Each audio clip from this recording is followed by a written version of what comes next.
बोलो गीता माता की जय। ओम श्री परमात्मने नमः।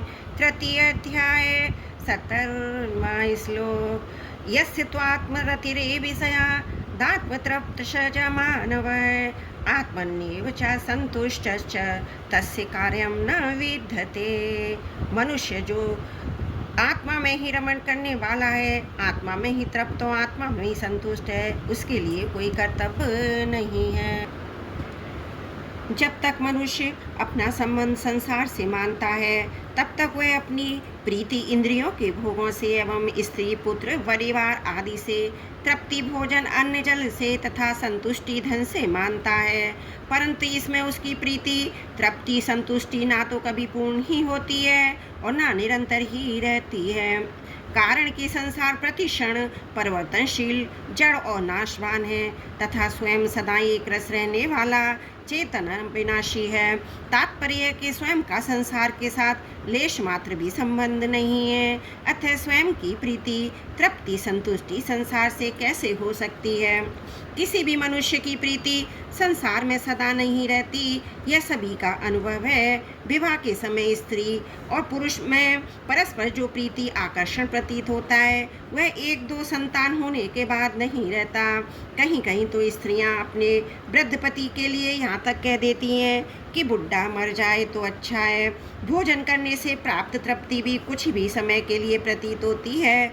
मनुष्य को धन प्राप्ति में जो संतुष्टि प्रतीत होती है, वह भी क्षणिक होती है, क्योंकि धन की लालसा सदा उत्तर उत्तर बढ़ती ही रहती है, इसलिए कभी निरंतर बनी रहती है। तात्पर्य यही है कि संसार में प्रीति तृप्ति और संतुष्टि कभी स्थायी नहीं रह सकती।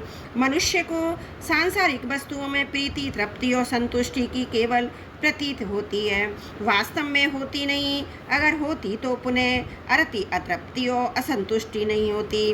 स्वरूप से प्रीति तृप्ति संतुष्टि स्वयं सिद्ध है, स्वरूप सत है, सत में अभी कोई अभाव नहीं है। ना भावो विद्यते सत है, और अभाव के बिना कोई कामना पैदा नहीं होती, इसलिए स्वरूप में निष्कामता स्वतः सिद्ध है। परंतु जब जीव मूल से संसार के साथ अपना संबंध मान लेता है, तब वह प्रीति तृप्ति और संतुष्टि को संसार में ढूंढने लगता है। इसके लिए सांसारिक वस्तुओं की कामना करने लगता है। कामना करने के बाद जब वह वस्तु धन आदि मिलती है, तब मन में स्थित कामना के निकलने के बाद दूसरी कामना के पैदा होने से पहले उसकी अवस्था निष्काम हो जाती है। उसी निष्कामता का उसे सुख होता है, परंतु उस सुख को मनुष्य भूल से सांसारिक वस्तु की प्राप्ति से उत्पन्न हुआ मान लेता है। इस सुख को ही प्रीति तृप्ति संतुष्टि के नाम से कहता है। अगर वस्तु की प्राप्ति वह सुख होता तो उसके मिलने के बाद उस वस्तु के रहते हुए सदा सुख रहता, दुख कभी न होता। पुनः वस्तु की कामना उत्पन्न न होती, परंतु सांसारिक वस्तुओं से कभी भी पूर्ण सदा के लिए प्रीति तृप्ति संतुष्टि प्राप्त न हो सकने के कारण तथा संसार में ममता का संबंध बना रहने के कारण पुनः नई नई कामनाएं करने लगता है। कामना उत्पन्न होने पर अपने में अभाव का तथा काम्य वस्तु के मिलने पर अपने में पराधीनता का अनुभव होता है। अतः कामना वाला मनुष्य सदा दुखी रहता है। यहाँ इस बात ध्यान देने की है कि साधक तो सुख का मूल कारण निष्कामता को मानते हैं, दुखों का कारण कामना को मानते हैं, परंतु संसार में आसक्त मनुष्य वस्तुओं की प्राप्ति से सुख मानते हैं, वस्तुओं की अप्राप्ति से दुख मानते हैं। यदि आसक्त मनुष्य भी साधक के समान ही यथार्थ दृष्टि से देखे तो उसको शीघ्र ही स्वतः सिद्ध निष्कामता का अनुभव हो सकता है। सकाम मनुष्यों की कर्मयोग का अधिकारी कहा गया है। कर्मयोगस्तु कामीनाम। सकाम मनुष्यों की प्रीति तृप्ति संतुष्टि संसार में होती है, अतः कर्मयोग द्वारा सिद्ध निष्काम महापुरुषों की स्थिति वर्णन करते हुए भगवान कहते हैं, उनकी प्रीति तृप्ति संतुष्टि सकाम मनुष्यों की तरह संसार में ना होकर अपने आप स्वरूप में ही हो जाती है, जो स्वरूपतः पहले से ही है। वास्तव में प्रीति तृप्ति संतुष्टि तीनों अलग अलग ना होते हुए भी संसार के संबंध से अलग अलग प्रतीत होती हैं। इसलिए संसार से संबंध विच्छेद होने पर उस महापुरुष की प्रीति तृप्ति संतुष्टि तीनों एक ही तत्व में हो जाती हैं। भगवान ने इस श्लोक में 2 बार आगे के श्लोक में एक बार और पदों के श्लोक में इसका प्रयोग किया है। इससे ये भाव प्रकट होता है, कर्मयोगी के प्रति तृप्ति संतुष्टि किसी प्रकार की कमी नहीं रहती है, तत्व के अतिरिक्त अन्य की आवश्यकता भी नहीं रहती है। तस्य कार्यम न विद्यते, मनुष्य के लिए जो भी कर्तव्य कर्म का विधान किया गया है उसका उद्देश्य परम कल्याण स्वरूप परमात्मा को प्राप्त करना ही है। किसी भी साधन कर्म योग, ज्ञान योग तथा भक्ति योग के द्वारा उद्देश्य की सिद्धि हो जाने पर मनुष्य के लिए कुछ भी करना, जानना अथवा पाना शेष नहीं रहता।